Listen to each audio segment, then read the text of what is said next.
The Doomsday Plane has landed in Washington, D.C. What is it, and why do we have them?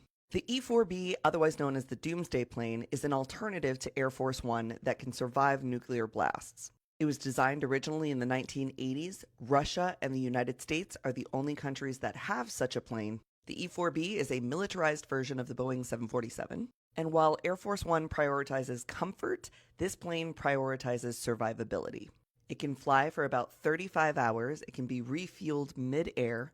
President plus 110 other people can fit on the plane. The E-4B is protected against the effects of electromagnetic pulse and has an electrical system designed to support advanced electronics and a wide variety of communications equipment. And it can survive nuclear and thermal effects.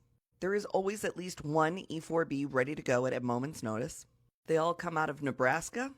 They can counter the effects of direct fire and other potential threats. And we have this to ensure the continuity of government should there be a nuclear war or major war that the president and his leadership had to ascend to the skies to avoid being captured or killed. We also just ordered a bunch more of them. So on one hand, of course, a doomsday plane showed up in DC the week that Trump bombed Iran. More than anything, though, I think this serves as proof to the American people that Trump does not believe that he will ever suffer consequences for his actions, because there seems to always be a contingency plan that keeps him safe, even if the rest of us are fucked.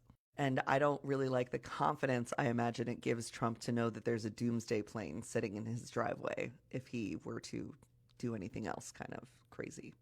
Trump has no public events today, so I don't know, we may catch him on the golf course later.